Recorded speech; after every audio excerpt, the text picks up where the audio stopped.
I was looking over the Internet Movie Database for Yeah. your large body of work therein, and it said you were in the movie I Still Dream of Jeannie, which I Yes. haven't seen, but did you get to work with Barbara Eden, and if so, what was she like? Barbara Eden, what a delightful, wonderful human being.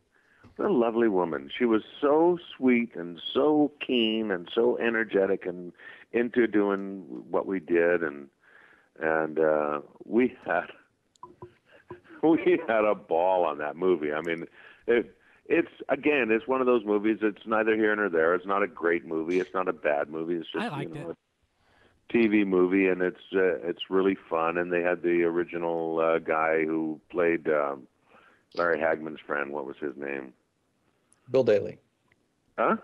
Bill Daly? Bill Daly. And you know what? He is just like the character in real life. Awesome. I'm not kidding. He's just like that. He's really nice.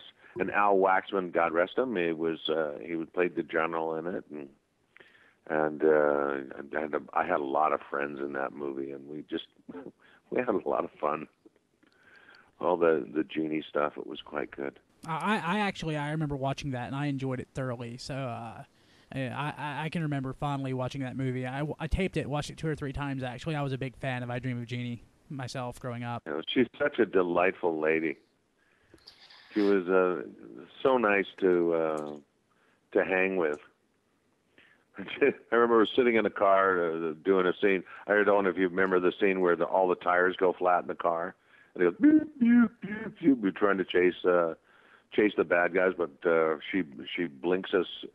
She blinks our car into massive failure, and we're sitting in the car driving, and she goes, you look just like my best friend. And I said, what? And he goes, you look, and I went, George Kennedy. And she goes, yes! You look just like George. You sound like him. You look like him. It's eerie. It was quite the character. So, Watchmen. Yes. How did you get the role? How did that come about? Watchmen, I got the part of the general. I went in and read for it on a pre-screen, and Zack called me in for a callback, and I walked in, and it was a table with the 3 or 4 of them sitting at this table, but it was in this big cavernous studio, and there was this table just sitting there in the middle of nowhere. So I walk in the room and I go, hi, how you doing? Blah, blah, blah. Yeah, I'll blow them up. And we chatted for a second. I did the part, and he goes, well, you took charge of the room, and no mean feat in this room. Thank you very much. We'll see you. And they hired me. It was a small, not a big role, but a fun role. And I actually got to meet him again for his new movie, Sucker Punch, several months ago. They're just about wrapping up shooting of that movie now, and I read for one of the lead characters in it. Unfortunately, did not get it even after the callback because it was an Irish priest, and what did they hire? An Irish guy. Damn them, man! Damn them. Oh, that's typecasting for you. Oh, but he's a lovely man, Gerard Plunkett. He plays the mentor in the movie, and he's a lovely man, and he's very, very Irish, but I'm not. So does he sound just like you, like the Spanish guy? I think he did it better than me. So there you go. Anyway, I really liked the Watchmen. When I saw it, I had no idea what a monster movie it was. Technically, just a monster. But I've seen the graphic novels, where I get a figure, it's going to be a big production. But I never realized how big until I saw it at the movie theater, and I went, "Yeah, I'm in this." Was it pretty meticulous on set? I mean, I've heard that as far as setting up the shots, was it more of a second unit, or was Zack Snyder actually doing the directing? Oh no, Zack was doing the directing. Yeah. No, he's very specific about what he wants and how he wants it to look as far as the framing and everything, because it frames up very close to the book. And this one that's coming up is the same way. I think that's going to be quite a wild ride as well.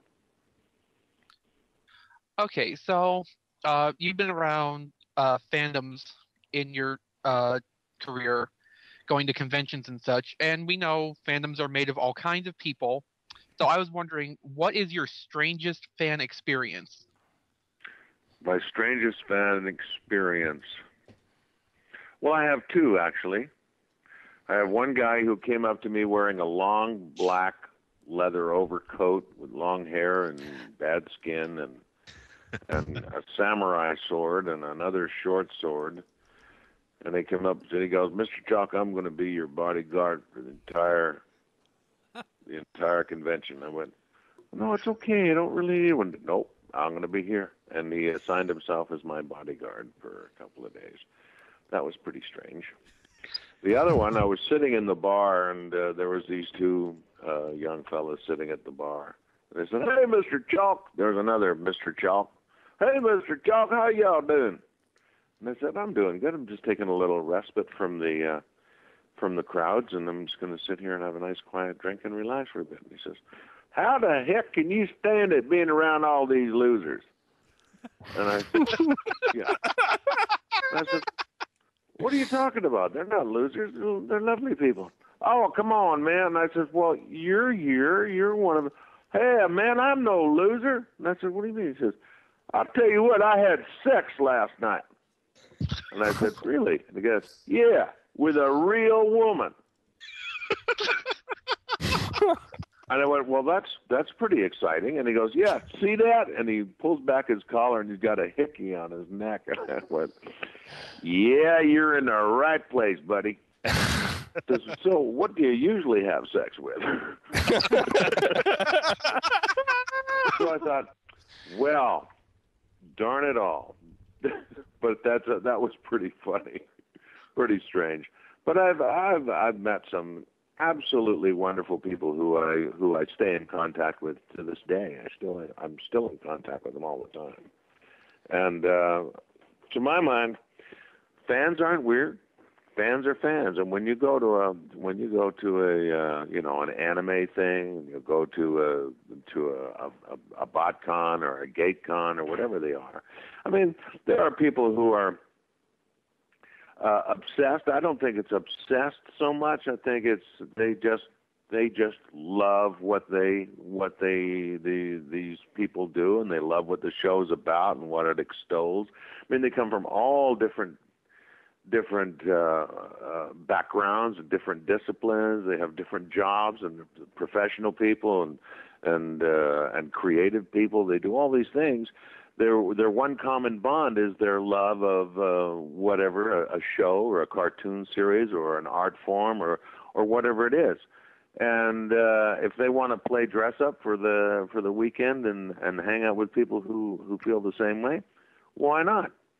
There's nothing wrong with it. And I've found that a lot of them just wonderful people.